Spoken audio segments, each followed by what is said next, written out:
बिस्मिल्लाह वस्सलातु वस्सलामु अला रसूलिल्लाह व अला आलिहि व सहबी अजमईन। अस्सलामु अलैकुम व रहमतुल्लाहि व बरकातुहू। देखिए मेरे नाज़रीन, इस वक्त मौजूदा बैनुल अक़वामी और इलाक़ाई हालात जिस तेज़ी से बदल रहे हैं, ये बिल्कुल वही नक्शा है जिसकी निशानदही और पेशगोई सरकार दो आलम सल्लल्लाहु अलैहि वसल्लम ने फरमाई थी।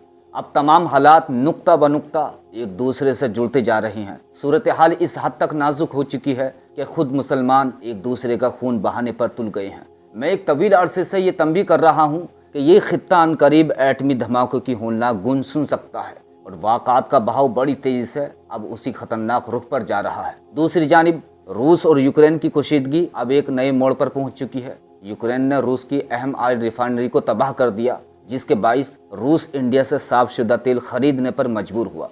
आलमी मंजरनामे पर एक तरफ ईरान के मामले में अमेरिका की बुकलाहट बढ़ रही है, तो दूसरी तरफ यूक्रेन की जंग में रूस का सब्र जवाब दे रहा है। तो अब इन दोनों तनाज़ात का हतमी अंजाम एटमी और नाइट्रोजन असलाहों की तबाहकुन जंग के इस्तेमाल की तरफ इशारा कर रहा है। और ये याद रखो, ये कोई ख्याली या नॉन प्रैक्टिकल बात नहीं, बल्कि ज़मीनी हक़ाइक़ वाकई इसी समंदर की तरफ जा रही हैं। और ये पूरी बैनुल अक़वामी शतरंज दरअसल एक ख़ास और मखसूस तबके की तयशुदा प्लानिंग है, जिसे हम ज़ायनिस्ट कहते हैं, चाहे वो क्रिश्चियन ज़ायनिस्ट हों या ज्यूश यहूदी ज़ायनिस्ट। इनका एजेंडा सिर्फ ग्रेटर इसराइल की तश्कील तक महदूद नहीं, बल्कि इनका असल हदफ वन वर्ल्ड गवर्नमेंट, एक आलमी हुकूमत का क़याम है। इस नज़रिए के तहत वो दुनिया भर के लिए एक कॉन्स्टिट्यूशन, एक पॉलिटिकल सिस्टम और एक ही आलमी मजहब नाफिज करना चाहते हैं। इनका अक़ीदा है कि जब इनका मसीहा यानी अल-मसीहुद दज्जाल आएगा तो वो पूरी दुनिया पर इसी एक निज़ाम हुकूमत को मुसल्लत करेगा और वो अपने इस नाम निहाद मसीहा की यानी दज्जाल की आमद की राह से तमाम रुकावटें हटाते जा रहे हैं, ताकि जब हुकूमत इसके हवाले की जाए तो थर्ड टेम्पल हैकल सुलेमानी तामीर हो चुका हो और ग्रेटर इसराइल कायम हो। अब सवाल ये पैदा होता है कि इस वन वर्ल्ड गवर्नमेंट के तसव्वुर की बुनियाद और जड़ें कहाँ मिलती हैं।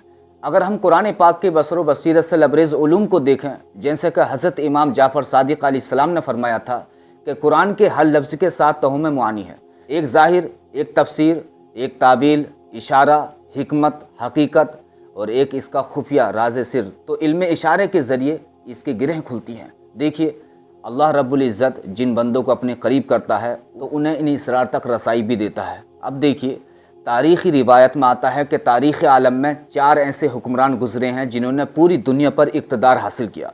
उनमें से 2 मोमिन थे, हज़रत ज़ुल्क़रनैन और हज़रत सुलेमान अलैहिस्सलाम, और 2 काफिर, नमरूद और बख्त नसर या नबूकदनज़र। और हज़रत ज़ुल्क़रनैन की हुकूमत एक मेटाफिज़िकल नौइयत की थी, जहाँ इनके लिए ज़मान व मकान इंटर डायमेंशनल ट्रेवल के रास्ते खुले हुए थे। और हज़रत सुलेमान अलैहिस्सलाम की सल्तनत इस कुर्राए अर्द पर तारीख़ की सबसे मुनफरिद और बेमिसाल हुकूमत थी। वो वाकई एक कुल्ली वन वर्ल्ड गवर्नमेंट थी, जिसका साया तमाम मरी ज़ाहिरी और गैर मरी पर्दे के पीछे की मखलूक़ात, जिन्नात, इंसानों, चरिंद परिंद, हवाओं, बादलों और ताबगारियों तबानाई तक पर कायम था। अल्लाह रब्बुल इज़्ज़त ने इन्हें वो मुतलक इक़्तिदार अता किया जो न इनसे पहले किसी को मिला न बाद में। इस आलमगीर सल्तनत का वो ताकतवर नज़ारा इंसानों और शयातीन व जिन्नात दोनों ने देख रखा था। वहीं से शयातीन और आलमी साजिशों के दिल में ऐसी ही मुकम्मल और आलमगीर हुकूमत का चस्का पड़ा और ये नज़रिया जन्म ले गया। यहूदी ज़ायनिस्ट आज भी इसी सुलेमानी हुकूमत की तर्ज पर एक अल्टीमेट वर्ल्ड आर्डर लाना चाहते हैं और इनका ख्याल है कि इनका मसीहा इन्हें वही उरूज वापस दिलाएगा। अब ज़रा गौर कीजिए मेरे नाज़रीन, यहाँ पर दज्जाल का किरदार सामने आता है। हुज़ूर अकरम सल्लल्लाहु अलैहि वसल्लम ने दज्जाल के फितने से बचाव के लिए सूरह कहफ की तिलावत की ताकीद फरमाई। सूरह कहफ का आगाज़ ही इस हकीकत से होता है कि ये किताब बगैर किसी टेढ़ के सीधी और रोशन बात करती है, ताकि वो अल्लाह रब्बुल इज़्ज़त की तरफ से आने वाली एक शदीद ताकत बासन शदीदा से खबरदार करे। ये क्लासिकल मुतरजमीन ने बासन शदीदा का तर्जमा उमूमन अजाब किया है, लेकिन कुरान की दूसरी आयत मसलन सूरह हदीद में लोहे के लिए बासन शदीदा का इस्तेमाल को देखा जाए तो इससे मुराद एक अज़ीमुश्शान और शदीद ताकत है, और ये ताकत दज्जाल की सूरत में ज़ाहिर होगी, जिसके पास गैर मामूली इख्तियारात और टेक्नोलॉजी होगी, और वो इस वक्त अपने तहजीबी और सियासी एजेंटों के ज़रिए इस आलमगीर हुकूमत वन वर्ल्ड गवर्नमेंट की राह हमवार कर रहा है। अब देखिए मेरे नाज़रीन, तो इसकी ख्वाहिश और शुरुआत कहाँ से हुई? तो इसे इस आलमगीर इक़्तिदार की लत हज़रत सुलेमान अलैहिस्सलाम के दौरे हुकूमत में पड़ी। कुरान पाक की सूरह स्वाद की आयत नंबर 34 और 35 में इरशाद होता है, और हमने सुलेमान की आजमाइश की और उसकी कुर्सी पर एक जसद बेरूह जिस्म मुजस्समा अलका करके बिठा दिया। फिर वो सुलेमान हमारी तरफ रुजू लाया, तौबा व इस्तग़फ़ार की। उसके पूरी बाद हज़रत सुलेमान अलैहिस्सलाम ने दुआ मांगी, ऐ मेरे रब, मुझे माफ़ फरमा और मुझे ऐसी हुकूमत अता कर جو میرے بعد کسی کے لیے بھی سزاوار نہ ہو۔ تو میرے ناظرین، اگر آپ اور ہم باریک بینی سے غور کریں تو جب حضرت سلیمان علیہ السلام نے اس جسد کو اپنے تخت پر دیکھا تو وہ سمجھ گئے کہ یہ وجود ان کی طرز پر عالمی اقتدار قائم کرنے کی کوشش یا صلاحیت دکھا رہا ہے۔ تو اس خوف سے کہ کہیں یہ اقتدار اس کے ہاتھ نہ چلا جائے، انہوں نے فوراً اللہ رب العزت کی طرف عاجزی سے رجوع عناب کیا اور ایسی حکومت کی ختم ہونے کی دعا مانگی۔ اب اس اصرار کو سمجھنے کے لیے یہ جسد کیا ہے تو ہمیں قرآن کو قرآن ہی کی روشنی میں دیکھنا ہوگا۔ دیکھیے، یہ لفظ قرآن میں سورہ صاد کے علاوہ مزید 3 مقامات پر آیا ہے۔ سورہ اعراف آیت 148، حضرت موسیٰ علیہ السلام کے طور پر جانے کے بعد ان کی قوم نے اپنے زیورات کو پگھلا کر ایک بچڑا بنایا، جسے قرآن پاک نے عجلاً جسد اللہ خوار، ایسا جسد مجسمہ جس میں سے بیل جیسی آواز نکلتی تھی۔ اور سورہ طٰہٰ کی آیت 87-88 میں جب قوم موسیٰ نے سامری کے بارے میں بتایا کہ اس نے زیورات پگھلا کر آگ میں ڈالے اور اس پر کوئی خاص چیز القا کی تو اس نے ایک بچڑا باہر نکالا۔ قرآن نے یہاں بھی اس کے لیے عجلاً جسد اللہ خوار کا لفظ استعمال کیا۔ پھر سامری نے دعویٰ کیا کہ یہ تمہارا بھی الہ معبود ہے اور موسیٰ کا بھی۔ دیکھیے، بنی اسرائیل جیسے تجربے کار لوگ اتنے سادہ نہیں تھے کہ سونے کے ایک عام اور بے جان ڈھانچے کو معبود مان لیتے۔ سامری نے اپنی ٹیکنالوجی یا علم کے ذریعے اس جسد میں کچھ ایسی غیر معمولی چیز اور صلاحیت پیدا کی تھی جو انسانوں کو حیرت میں ڈال دیتی تھی۔